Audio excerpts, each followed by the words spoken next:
በስመ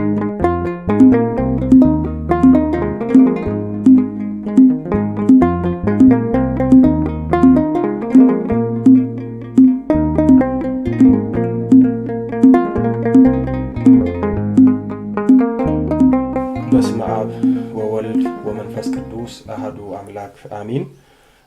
በውጭም በሀገር ውስጥ ያላችሁ የተወደዳችሁ የእግዚአብሔር ቤተሰቦች የወለላይቱ እመቤት የድንግል ማርያም የአስራት የቃል ኪዳን ልጆች የቅዱሳን መላእክት የጻድቃን የሰማዕታት ወዳጆች በእያላችሁበት የክርስቶስ ሰላም ይድረሳችሁ። የእግዚአብሔር ልጆች ዛሬ የድንግል ማርያም ልጅ መድኃኒታችን ኢየሱስ ክርስቶስ በረዳን መጠን የክብርት እናቱን የእመቤታችንን ጸሎትና መልጃ ተስፋ አድርገን በተከታታይ ክፍል ስለ ሱባኤ እንመለከታለን። ዛሬ በክፍል 1 በውኑ ጾመ ፍልሰታን እንደ አባቶቻችን ነው የምናሳልፈው? ሱባኤ እንዴት ተጀመረ? ሱባኤ የምንይዘው እንዴት ነው? በሱባኤ የምንበላው ጥሬና የምንጠጣው በሶ መጠን አለ ወይ? የሚሉት ርዕሶች አንስተን እንማማራለን። የቅዱሳን አባቶቻችን አምላክ ልዑል እግዚአብሔር ምስጢሩን ይግለጽልን። ስለ ጾመ ፍልሰታና ስለ ሱባኤ ሳናነሳ የማናልፈው ልንናገረው ግድ የሚለው በዚህ በጾመ ፍልሰታ የወለላይቱ እመቤት የድንግል ማርያምን ታሪክ ነው። እናታችን ድንግል ማርያም በ49 ዓመተ ምህረት ገደማ ጥር 21 ቀን ከሚያልፈው ከጨለማው ዓለም ወደማያልፈው ወደ ብርሃናዊ ዓለም ከጊዜያዊ ወደ ዘላለማዊ ዓለም በልጇ ፈቃድ ተሸጋግራለች። የከበረ ስጋዋን ቅዱሳን ሐዋርያት ወደ ጌቴሴማኒ መካነ ዕረፍት ይዘው ሲሄዱ የነገር ሰደድ ምቀኞች አይሁድ በቅናት ተነሳስተው ወገኖቻቸውን ሰብስበው በክቡር ስጋዋ ላይ እናንድድ እሳት በማለት መገዳደራቸውን መሞከራቸውን ያወቀ ተወዳጅ ልጇ ጌታችን መድኃኒታችን ኢየሱስ ክርስቶስ ክቡር ስጋዋን በመብረቅ ሰረገላ ነጥቆ በመላእክት አስጠብቆ ከምድር ወደ ሰማይ አርቆ በገነት በዕፀ ሕይወት ስር ቅዱስ ዮሐንስን የዓይን ምስክር አድርጎ አስቀምጧታል። በወቅቱ የዚህ ታላቅ ምስጢር ተካፋይ የነበረው ወንጌላዊ ዮሐንስ ብቻ ነበረ። በዚህም ምድራዊ ሥርዓተ ቀብሮ አልተፈጸመም። ይህ ነገር ማለትም የእመቤታችንና የቅዱስ ዮሐንስ ከሐዋርያት መሰወር በቀሩት ሐዋርያት ላይ መንፈሳዊ ቅናትና ቁጭት ስላሳደረባቸው ጉዳዩን ለማወቅ ለሕዝብና ለአሕዛብ ለማሳወቅ ከነሐሴ 1 ቀን ጀምሮ ታላቅ የእመቤታችንን ምስጢር የሚያሳውቅ ሱባኤ በጾም በጸሎት በስግደት ያዙ። ለስም አጠራሩ ክብር ምስጋና ይድረሰውና ጌታችንም በነሐሴ 14 ቀን በመለኮት ጸጋ የተከበበ በመላእክት ዝማሬ የታጀበ የእመቤታችንን ክቡር ስጋዋን አምጥቶ ሰጥቷቸዋል። ሐዋርያትም በሚያስደንቅ ሁኔታ የከበረ ስጋዋን በጌቴሴማኒ ቀበሩ። እሷም እንደ ልጇ ትንሣኤ በሦስተኛው ቀን ነሐሴ 16 ቀን ተነስታ በይባቤ መላእክት በልጇ ብርታት ወደ ሰማይ አድርጋለች። በዕረፍቷ ቀን የተከናወነውን ድንቅ ምጡቅ የመሰወር ምስጢር ያየ ወንጌላዊ ዮሐንስና የረቀቀ ትንሣኤዋንና እርገቷን ያየ ሐዋርያው ቶማስ ነው። በነሐሴ 14 ቀን በተገለጠው የእመቤታችን ሰማያዊ ምስጢር በቦታው ያልተገኘው ቅዱስ ቶማስ በተቀበረች በሦስተኛው ቀን ነሐሴ 16 ቀን ከልጇ ጎን ሆና በደመና ተጭና በመላእክት በዝማሬ ቃና በዕዝራ መሰንቆ በዳዊት በገና ታጅባ ወደ ልጇ ሰማያዊ ርስት ልትገባ ስታርግ በሰማይ ላይ ያገኙታል።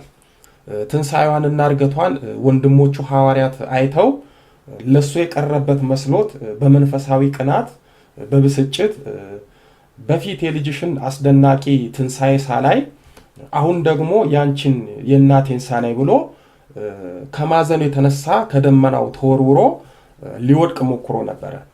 በዚህን ጊዜ እመቤታችን ከሱ ሌላ ትንሣኤዋን ሐዋርያት እንዳላዩ ነግራው አጽናናቸው። ሄዶም ለወንድሞቹ ሐዋርያት የሆነውንና ያየውን እንዲነግራቸው አዛው ምስክርና ምልክት የሆነው ዘንድ ሰበኗን ወይም መቀነቷን ሰጥታው እሱ ወደ ምድር እሷ ወደ ሰማይ ክብር አድርጋለች።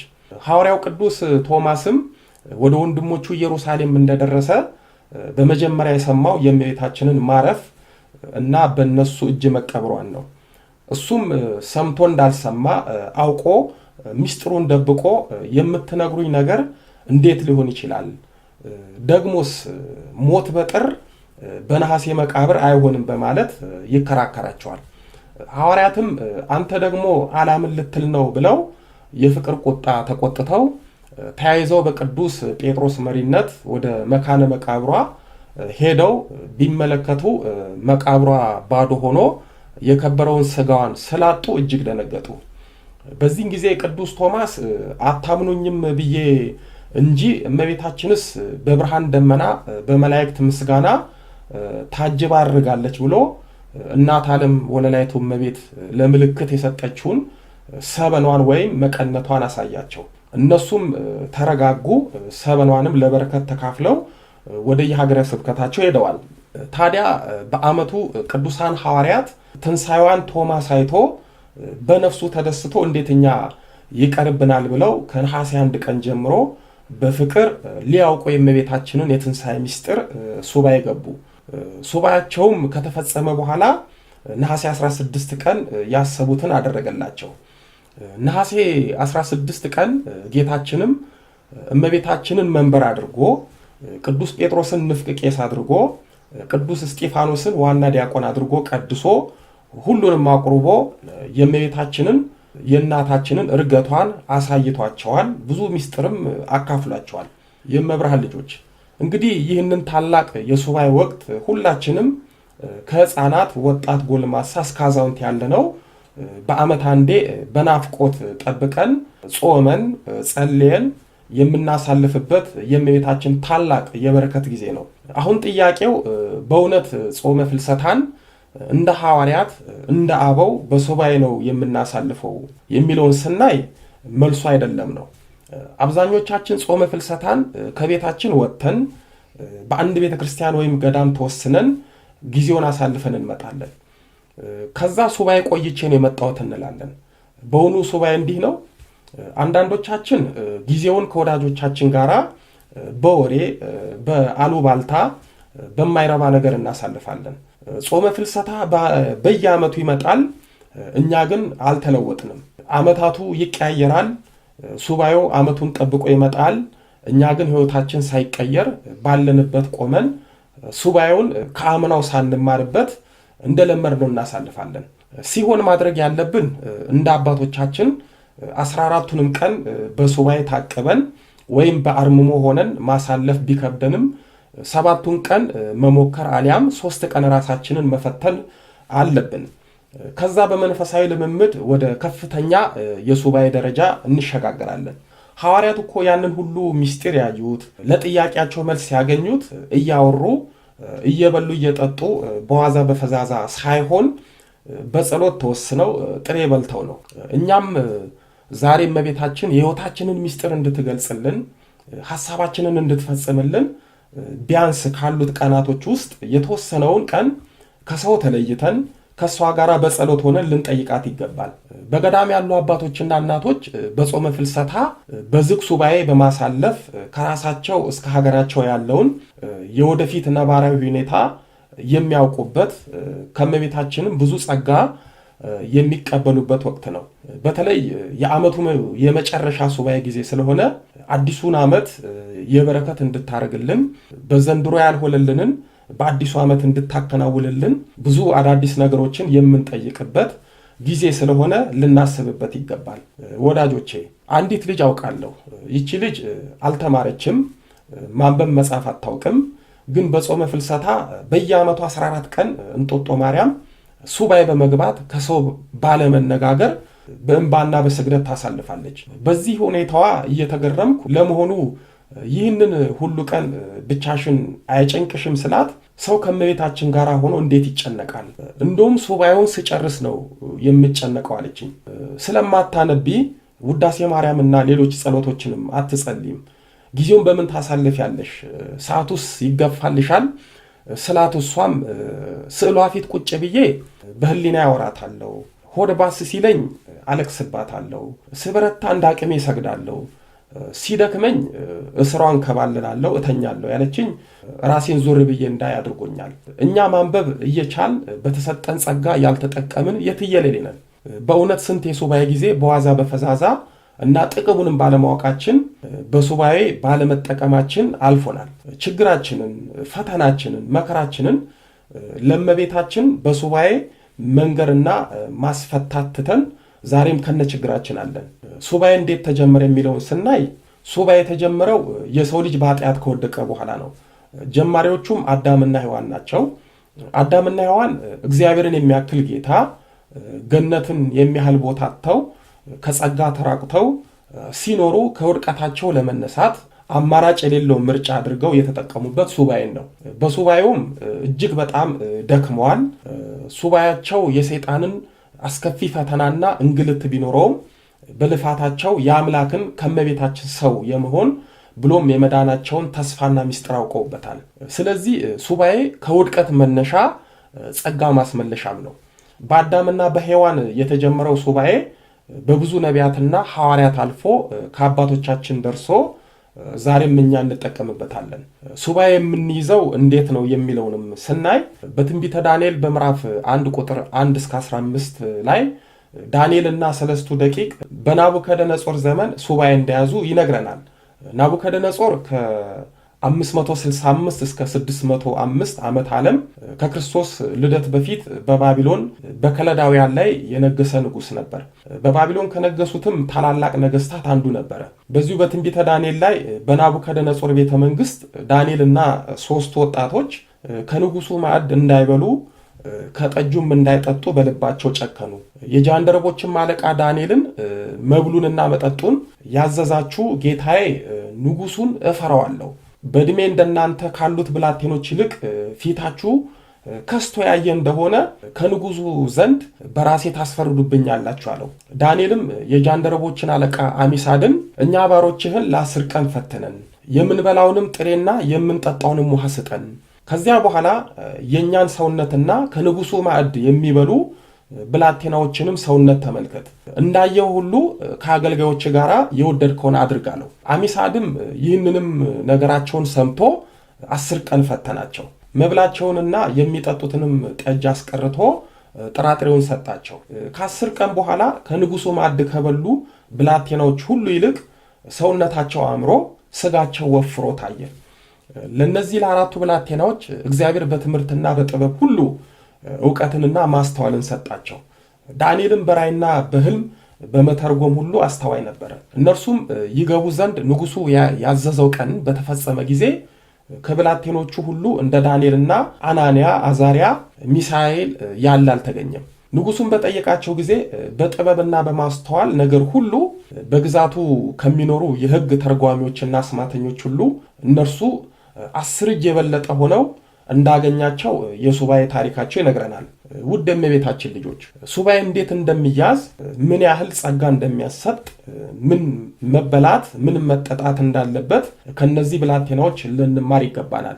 በብሉይ ኪዳን ዳንኤልና ሰለስቱ ደቂቅ ሱባኤን በጾም በጸሎት እንደያዙ ሁሉ በሐዲስ ኪዳን ደግሞ ሊቀ ካህናት ጌታችን መድኃኒታችን ኢየሱስ ክርስቶስ በገዳመ ቆሮንጦስ 40 መዓልትና 40 ሌሊት በመጾም ከቆመ ሳይቀመጥ ከዘረጋ ሳያጥ በሱባኤ አሳልፏል። ይህንንም በማቴዎስ ወንጌል ምዕራፍ 4 ቁጥር 1 እስከ 11፣ በማርቆስ ወንጌል ምዕራፍ 1 ቁጥር 12 እስከ 13፣ በሉቃስ ወንጌል ምዕራፍ 4 ቁጥር 1 እስከ 13 ላይ መመልከት ይቻላል። ጌታችንም በገዳመ ቆሮንጦስ ጾሞ የጾምን ስርዓት ብቻ ሳይሆን የሰራልን የሱባኤ ስርዓትንም ጭምር ነው የሰራልን።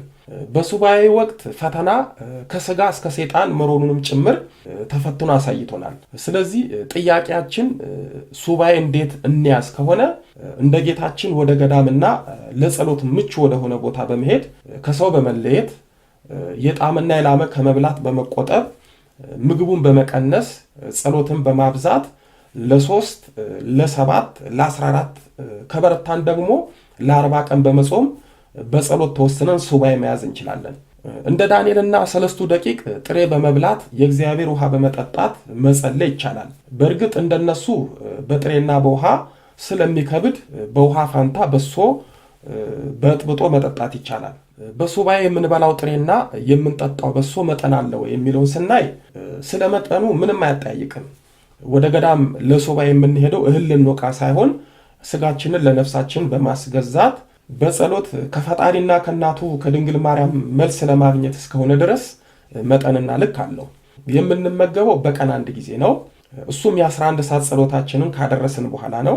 ሱባኤያችን ለ7 ቀን ከሆነ 1 ኩባያ በሶ፣ ይህ የማይበቃን ከሆነ 2 ኩባያ በሶና 1 ኩባያ ጸበል ወይም ውሃ፣ 1 እፍኝ ጥሬ ባቄላ ወይም ሽምብራ ሊሆን ይችላል። ባቄላውና ሽምብራው ቢዘፈዘፍ ይመረጣል። ካልሆነ የተቆላም ይሆናል።